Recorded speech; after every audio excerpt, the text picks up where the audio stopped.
नमस्कार, अमरउजाला.com में एक बार फिर आप सभी का स्वागत।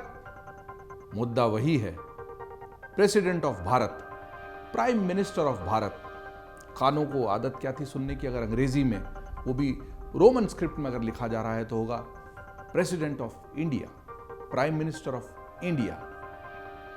बहुत सारे लोग तो ये सोचते थे कि भाई इंडिया मतलब भारत, भारत मतलब इंडिया। अंग्रेजी में बोल रहे हैं तो इंडिया, हिंदी में बोल रहे हैं तो भारत, और उसी के साथ भारतवर्ष और वो दूसरे नाम हिंदुस्तान सब चलन में थे। लेकिन एक भारत की आज़ादी का जो अमृतकाल चल रहा है, नई बहस छिड़ गई है, भारत बनाम इंडिया। क्या ये भारत बनाम इंडिया की बहस इसलिए है कि विपक्षी दलों ने मिलकर एक गठबंधन बनाया है जिसका जो उन्होंने पूरा नाम रखा है उसका संक्षिप्त रूप भी INDIA यानी कि इंडिया ही होता है, या फिर इसको बेमतलब इतनी तवज्जो दी जा रही है। ये केवल NDA की जो प्रधानमंत्री नरेंद्र मोदी के नेतृत्व वाली सरकार है उनका प्रतीकों को छूने का और गुलामी के प्रतीक समझकर कई चीज़ों को हटाने का जो सिलसिला है उसी का एक हिस्सा भर है। हालांकि सरकार की तरफ से स्पष्टीकरण आ गया है कि देश का नाम बदलने का कोई प्रावधान या कोई विचार फिलहाल उनके पास प्रस्तावित नहीं है। ये जो कुछ भी किया जा रहा है ये ऐसे देश का नाम बदलने के प्रस्ताव का हिस्सा नहीं है। और 18 सितंबर को जो संसद का विशेष सत्र बुलाया गया, 18 सितंबर से लेकर 22 सितंबर तक, उसमें भी इस तरह की सरकार का जो वक्तव्य है उससे उस कयास को खारिज कर दिया जाता है जो ये माना गया था कि 18 सितंबर को इस तरह का कोई प्रस्ताव देश का नाम बदलने का लाया जाएगा। इस प्रस्ताव को और हवा तब मिली जब ये तथ्य उभर कर सामने आया कि 18 सितंबर 1949 को ही संविधान सभा की जो बहस हुई थी उसी में दरअसल अनुच्छेद 1 को स्वीकार किया गया था संविधान के, जिसमें कहा गया था इंडिया दैट इज भारत। आज मेरे साथ हैं विनोद अग्निहोत्री जी, जो इस पूरे विषय पर बहुत करीबी से पकड़ रखते हैं। 2-3 दिनों से फिजाओं में जो चर्चा है उस पर बात भी कर रहे हैं। तो हम विनोद जी से जानना चाहेंगे कि ये पूरा मसला क्या है इंडिया और भारत का, और इसमें आपकी राय क्या है विनोद जी? देखिए, पहली बात तो है, मुझे उन तमाम सारे जो सोशल मीडिया में या मीडिया में जो लोग कह रहे थे भारत देश का नाम बदला जा रहा है, मुझे उन पर बड़ा रहम आया कि देश का नाम बदलने का तो सवाल ही नहीं उठता। मैंने ट्वीट भी किया, वो तो पहले से ही दोनों नाम है संविधान में, इंडिया दैट इज भारत जिसका आपने उल्लेख किया, तो इंडिया भी भारत का नाम है और भारत तो है ही। तो नाम बदलने के बजाय मुझे जो लगता है ये प्रयोग किया गया, और प्रयोग इसलिए किया गया 2 कारणों से। एक तो जो तात्कालिक कारण है इंडिया गठबंधन का, वो भी एक कारण है, क्योंकि 9 साल से सरकार है, तो ये काम अगर पहले होता तो लगता कि भाई पहले से ही सोच कर रहे हैं, लेकिन चूंकि अभी आपने किया तो कहीं ना कहीं तात्कालिकता जुड़ती है उससे। दूसरा, मुझे लगता है प्रधानमंत्री जी एक दुनिया को संदेश भी देना चाहते हैं, क्योंकि G20 है तो सारे राष्ट्राध्यक्ष आ रहे हैं, शिखर सम्मेलन है, तमाम विदेशी प्रतिनिधि आ रहे हैं, तो इसलिए जो है कि भाई इंडिया और भारत, तो भारत के नाम को थोड़ा और ज़्यादा वैश्विक रूप में लोगों के बीच में ले जाना, तो ये दोनों एक प्रयोग के तौर पर मैं इसको देखता हूँ कि भाई president of Bharat, prime minister of Bharat, तो इंडिया की जगह भारत लिखा जाए। आपको मैं बताऊँ कि जो भारत सरकार का जो गजट नोटिफिकेशन जी, अगर उसको आप देखिए तो उसका जो वो है लेटर हेड जो है भारत ही लिखा हुआ, भारत ही लिखा है उसके मध्य, चाहे अंग्रेजी में ही हो, एक पुराना सा जो फॉन्ट है अलग सा भारत लिखा हुआ है। तो ऐसा नहीं कि भारत का प्रयोग नहीं हो रहा है। आप देखिए, रिजर्व बैंक ऑफ इंडिया अंग्रेजी में है, भारतीय रिजर्व बैंक हिंदी में, आप नोट पे देख लीजिए। बिल्कुल ठीक बात है। LIC ऑफ इंडिया अंग्रेजी में है, भारतीय जीवन बीमा निगम जो है वो तो सभी जगह है कि जहां अनुवाद हुआ, अगर इंडियन नेशनल कांग्रेस है तो भारतीय राष्ट्रीय कांग्रेस ही हुआ। हालांकि जो प्रॉपर जैसे भारतीय जनता पार्टी है तो फिर वो अंग्रेजी में भी बीजेपी ही रहती है, क्योंकि वो भारतीय जनता पार्टी नाम है, कॉमन नेम, वो मतलब प्रॉपर नेम है उसका। वो इंडियन जनता पार्टी नहीं हो जाती, नहीं हो सकती है।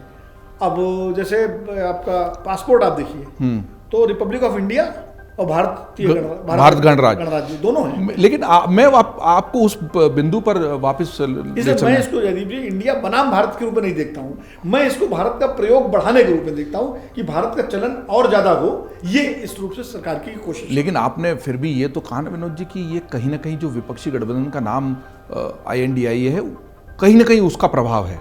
क्या आपको लगता है सचमुच की इतनी गंभीरता है उस नाम को लेकर? अवचेतन में तो है प्रभाव, इसलिए कि बार बार, इसीलिए देखिए आप शुरू से देखिए जो प्रयास, जब इंडिया गठबंधन आया उसके बाद प्रधानमंत्री जी ने क्या कहा अपने सांसदों को संबोधित करते हुए कि Indian Mujahideen, east India company, हाँ ये सब में इंडिया था, सब में इंडिया था, सब गुलामी के प्रतीक है, इंडिया रख लेने से कुछ नहीं हुआ, यानी वहां से शुरू हुआ। उसके बाद इसको जब चलाया गया काफी समय तक, ये जब चला या नहीं चला तो घमंडिया एक दे दिया गया। हाँ। आज बीजेपी के सारे प्रवक्ता जो है जब इंडिया की बात करते हैं तो घमंडिया बोल देते हैं बोलते हैं सारे नेता। पार्लियामेंट में जो तरह सिंधिया दूसरे लोग जो बोल रहे थे विश्वास तो I dot in dot I India कह रहे हैं, उनको परहेज हो रहा था। हाँ। तो कहीं ना कहीं ये चीज़ तो है कि उसको लेकर, और अब ये उसका एक बड़ा है कि भाई अब भारत और इंडिया को अलग अलग दिखाना कि भाई इंडिया एक गठबंधन होगा लेकिन देश भारत है। ठीक है, तकनीकी तौर पर इंडिया भी उसमें रहेगा। तो मुझे लगता है कि ये भी एक राजनीतिक कदम है, लेकिन मैं इसको इस रूप में देख रहा हूँ कि इसी बहाने मैं तो समर्थक हूँ, भारत को भारत कहा जाए अच्छी बात है, इंडिया भी कहिए, मुझे कोई आपत्ति नहीं है, लेकिन मैं तो चाह रहा हूँ कि दुनिया इंडिया को भी जाने और भारत को भी जाने, यानी हमारे देश को। जैसे मैं बताऊँ आपको, इंग्लैंड है, उसको इंग्लैंड भी कहते हैं, ग्रेट ब्रिटेन भी कहते हैं, यूनाइटेड किंगडम भी कहते हैं, 3 नाम है। नीदरलैंड भी बोलते हैं, हॉलैंड भी बोलते हैं। आप इसको देखिए, चाइना को इंग्लिश में अंग्रेजी में चाइना बोलते हैं, हिंदी में चीन बोलते हैं, और जो उनकी अपनी भाषा है मंदारिन चाइनीज में चुंखा बोलते हैं, तो वो चुंखा कहते हैं। वो तो किसी ने अपने जैसे हम इजिप्ट नहीं बोलते, हम मिस्र बोलते हैं, ग्रीक हम यूनान बोलते रहे, अब वो चलने लगा। तो लेकिन मैं कह रहा हूँ कि नाम ऐसे कई बार देशों के होते हैं और बदले भी गए हैं नाम, जैसे बर्मा म्यांमार हो गया, कंपूचिया कंबोडिया हो गया। लेकिन भारत के साथ क्या है कि आज बड़ा एक दिलचस्प चीज मैंने पढ़ी कि पाकिस्तान ने कहा है कि अगर भारत इंडिया नाम छोड़ता है तो हम संयुक्त राष्ट्र में दावा करेंगे कि इंडिया नाम हमें दिया जाए, क्योंकि हम उस इंडिया के हिस्से थे और अलग हुए। और हाँ, ये मैंने पढ़ा है, किसी कहीं आर्टिकल था किसी का। और जिन्ना ने जब ये विभाजन हुआ तो इस पे आपत्ति की थी, उन्होंने कहा कि एक देश जब 2 हिस्से हो रहे हैं तो किसी को भी इंडिया नहीं मिलना चाहिए। इंडिया तो संयुक्त उसका नाम था, जो पूरा मिला के था। तो अब उसके बाद खैर अब चूंकि सरकार का स्पष्टीकरण आ गया है, उन्होंने कह दिया नाम बदलने। बहुत लंबे समय तक तो विनोद जी हम यही सब मानते रहे, जो मैंने शुरुआत में भी कहा कि भारत और इंडिया एक ही बात है, और यही हिंदुस्तान बोलते हैं। हाँ, हिंदुस्तान भी बोलते हैं, लेकिन संविधान सभा की जो बहस है पूरी, उसको अगर हम पढ़ें बहुत ध्यान से, उसकी गहराई में जाएं, तो उस वक्त जो हरि विष्णु कामत ने और कमलापति त्रिपाठी जैसे विद्वानों ने भारत पर ही बोला है, उन्होंने भारत पर बोला, भारत के पक्ष में बोला, और उसके लिए पक्ष में तर्क भी दिए। उनका ये मानना था कि अंग्रेजों ने आकर अपनी सुविधा के लिए इंडस वैली सिविलाइजेशन को इंडिया नाम दे दिया, क्योंकि उनको हिंदुस्तान उस वक्त ज्यादा प्रचलित था। अंग्रेजों ने नहीं दिया इंडिया। हेरोडोटस ने 400 ईसा पूर्व इसको जिक्र किया था, लेकिन उन्होंने अडॉप्ट इसको अंग्रेजों ने ही किया, और प्रचलन में अंग्रेजों की वजह से आया। उसके पहले हिंदुस्तान ही ज्यादा प्रचलित था। तो जब मुगल्स आए और ये तो उन्होंने हिंदुस्तान बोला, लेकिन क्योंकि वो स को बोलते थे। तो हम तो सिंध शब्द जो है ये ग्रीक, उसमें जितनी ग्रीक हिस्ट्री है उसमें इंडिया ही कहा गया, और वहीं से ईस्ट इंडिया कंपनी बनी, अंग्रेजों ने बनाया ईस्ट इंडिया, यानी इंडिया तब था प्रचलन में, तभी उन्होंने ईस्ट इंडिया कंपनी बनाई। तो ये ग्रीक में इतिहास में जरूर इसका वर्णन है, लेकिन प्रचलन में हिंदुस्तान था। प्रचलन में हिंदुस्तान था, बिल्कुल। और प्रचलन में जो हिंदुस्तान था वो अंग्रेजों ने नहीं अपना के इंडिया को ही अपनाया, क्योंकि आई भी ईस्ट इंडिया कंपनी थी। अब चूंकि अंग्रेजों की ईस्ट इंडिया कंपनी आई और अंग्रेजों ने इंडिया को प्रचलित किया, इस वजह से हमको अपनी गुलामी छोड़ते वक्त इस नाम को भी छोड़ देना चाहिए। ये उस वक्त के विद्वानों के संविधान सभा में तर्क थे। इससे भी बड़ी बात यह है कि इंडिया दैट इज भारत लिखा जाए या भारत दैट इज इंडिया लिखा जाए, इसको लेकर बड़ी जम के बहस चली है कि हमको भारत दैट इज इंडिया लिखना चाहिए, क्योंकि भारत पहले है, भारतवर्ष पहले है, चाहे वो भरत मुनि के नाम पे पड़ा हो, चाहे शकुंतला दुष्यंत के पुत्र भरत के नाम पे पड़ा हो, बहुत सारी ये भी एक भ्रांति है। ना वो भरत मुनि के नाम पर पड़ा है, ना शकुंतला दुष्यंत के नाम पर।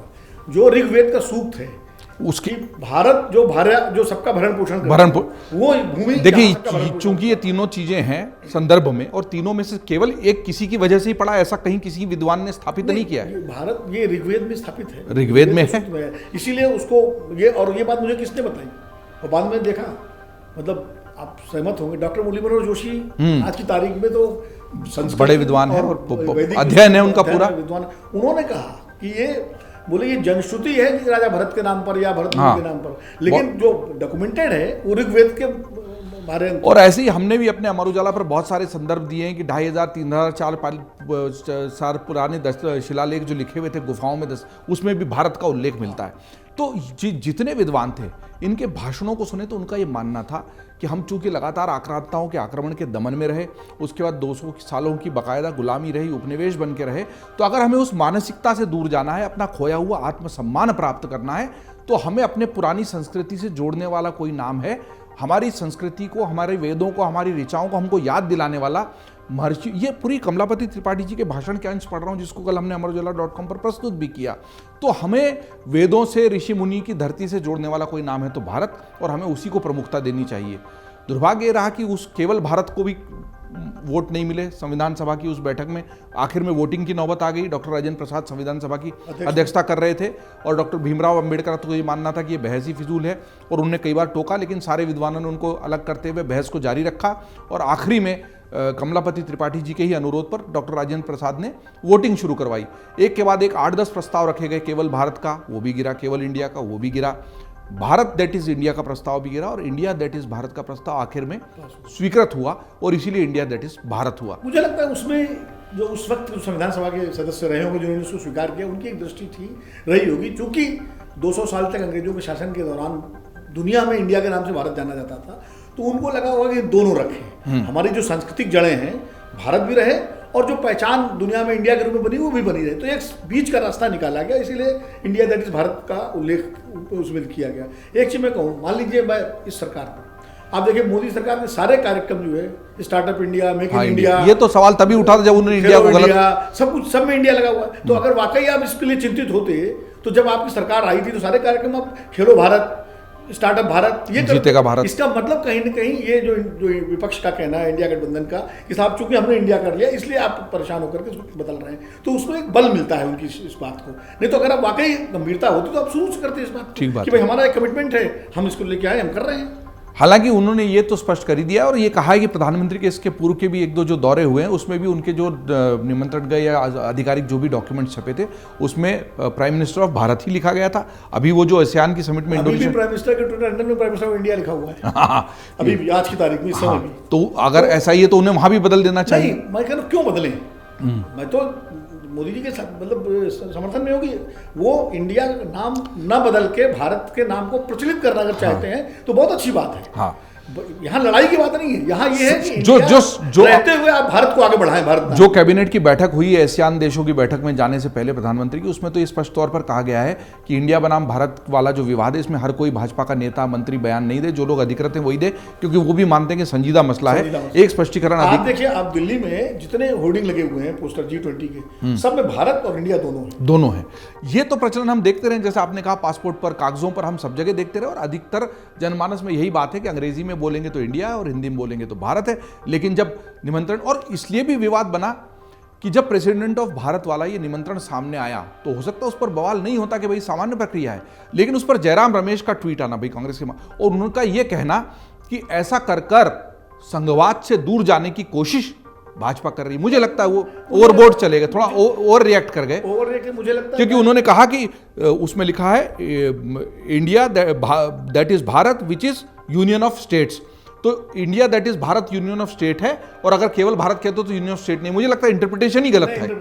देखिए, मैं जयराम रमेश के उस ट्वीट के बाद कांग्रेस के अन्य नेताओं ने भी धड़ाधड़, अगर केवल इतना कहते विपक्षी कि भाई इंडिया गठबंधन से आप घबरा गए हो तो ये तर्क समझ में आता है, लेकिन वो कह रहे हैं कि संघ पे प्रहार है, संघीय ढांचे पर प्रहार। मैं उसको उल्टा देखता हूं। मुझे हम तो कोई सलाह देने वाले किसी को है नहीं, लेकिन मेरी अपनी राय ये है कि कांग्रेस पार्टी को तो स्वागत करना चाहिए था, क्योंकि उन्हीं के जमाने में उन्हीं के नेताओं ने भारत शब्द को बहुत प्रमोट किया। जैसे प्रस्ताव ला चुके हैं, जैसे राजीव गांधी, उन्होंने पूरी दुनिया में जो भारत की सांस्कृतिक उत्सव कराए, भारत उत्सव के नाम से, भारत उत्सव के नाम से उसके इंचार्ज। हाँ, बिल्कुल। इंदिरा गांधी ने जगह जगह भारत शब्द का प्रयोग किया।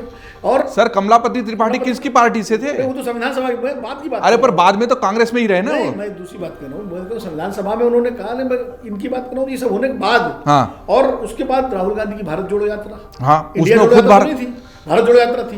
तो जब भारत, सर आपने बंबई की बैठक में विपक्षी दलों ने क्या नारा दिया? जुड़ेगा भारत, जीतेगा इंडिया। तो जब आप भारत कह रहे हो तो आपको स्वागत करना चाहिए था। संघवाद कहां से खतरे में आ गया? तो भारत, जयराम रमेश ने जिस तरीके से उस मुद्दे को उठाया और उन्होंने कहा कि संघीय ढांचे पर प्रहार है और भाजपा संघ को खत्म करना चाहती है, संघवाद, पूरा जो संघीय ढांचा उस पर, तो उससे वो गलत दिशा में पूरी बात, वो गलत बहस हो गई। और मुझे लगता है कि ये सवाल ही गलत है अपने आप में कि इंडिया कहने से या भारत कहने से संघवाद मजबूत होगा, भारत कहने से कमजोर होगा, या भारत कहने से मजबूत होगा, इंडिया कहने से कमजोर होगा। ये हमसे ज्यादा विद्वान और समर्पित लोग संविधान सभा के सदस्य थे जिन्होंने फैसला किया।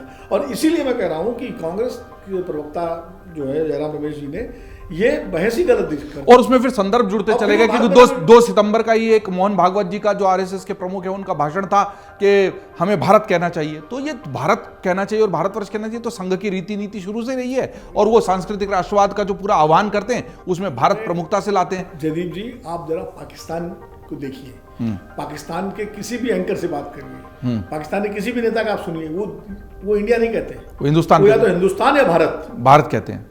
मैंने तो जितने लोगों से बात, वो इंडिया नहीं कहते, ज्यादातर लोग हिंदुस्तान या भारत कहते हैं। तो मोहन भागवत जी ने भी यही कहा था 2 सितंबर को, तो ऐसा लगा कि 2 सितंबर को जो कहा था वो पूर्व नियोजित था, इसीलिए प्रेसिडेंट ऑफ भारत लिखा गया। वो तार जुड़ते चले गए और देश के नाम को लेकर एक बात ये जरूर है कि इंडिया बनाम भारत की ये लड़ाई वैसे देखा जाए तो वैचारिक धरातल पर वहां से शुरू होती, जब ये माना जाता रहा था कि भारत मतलब वो जो एक जिसको आज़ादी की सुहानी सुबह अभी तक नहीं दिखी, और इंडिया मतलब वो एक उच्च वर्ग जिसने तेजी से तरक्की की, फैसले लेते हैं। हम लोग कहते हैं कि हाँ, इंडिया जो सरकारी स्कूल का बच्चा है वो बेचारा भारत का बच्चा है। शरद जोशी जब किसान नेता थे तो उन्होंने बाकायदा इसको एक सिद्धांत दिया था कि रूरल जो है देश, ग्रामीण वो भारत है, और जो अर्बनाइज्ड जो शहरी इलाका है वो इंडिया है। हाँ, और इसी वजह से लालू यादव जी ने, चूंकि अब विपक्षी गठबंधन में, तो उन्होंने भी भारत पर प्रहार कर दिया। लेकिन उन्हीं का एक वीडियो बहुत वायरल हो गया कुछ सालों पहले, एक पत्रकार ने उन्हीं के घर में, उनके गांव में, वो उनके घर में बैठकर उनसे साक्षात्कार लिया था और वो दातुन कर रहे थे नीम का। तो उनसे कहा कि आप दिल्ली जाते हो तो मिलता, नहीं वो तो इंडिया है ना, वहां कैसे मिलेगा, ये तो भारत है, हमारा भारत है, इसलिए यहां पर हम दातुन कर रहे हैं। उन्होंने खुद भारत की प्रशंसा की थी उस साक्षात्कार में, और आज केवल नाम की खातिर मैं तो बार-बार इस बात को कहता हूं, भारत बनाम इंडिया न करके भारत और इंडिया अपनी अपनी सुविधा के अनुसार जिसको बोलना हो बोले।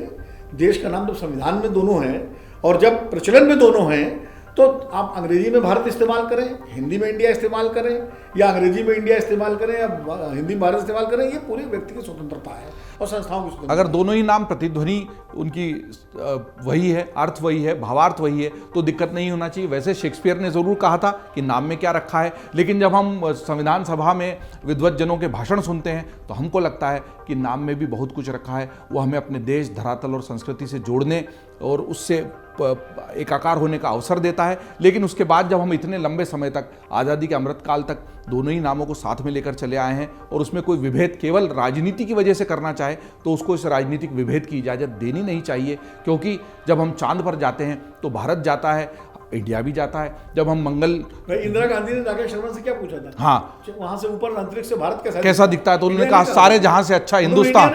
हाँ, भारत कैसा, और जवाब भी बड़ा खूबसूरत था कि सारे जहां से अच्छा हिंदुस्तान हमारा। जयराम रमेश जी को याद रखना चाहिए कि तब क्या संघवाद पे प्रहार हुआ, प्रहार था क्या। तो ये मतलब यही भारत का संघीय ढांचा बहुत मजबूत है, और नाम के इधर उधर कर देने से, नाम के हेरफेर में वो संघीय ढांचा कभी कमजोर नहीं होगा।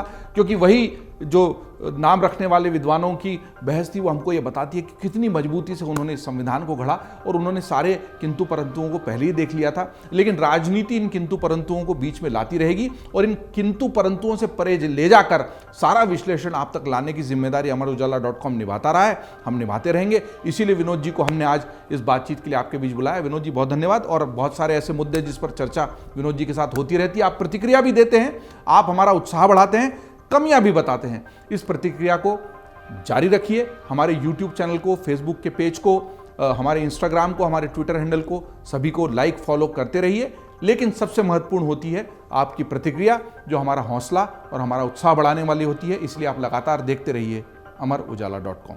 अमर उजाला अब आपके टीवी पर भी। अपने स्मार्ट टीवी पर YouTube पर सर्च करें अमर उजाला, चैनल सब्सक्राइब करें और देखें ताजा खबरें, वो भी HD क्वालिटी में। और हाँ, बेल आइकन दबाना ना भूलें ताकि हर खबर हो आपके घर।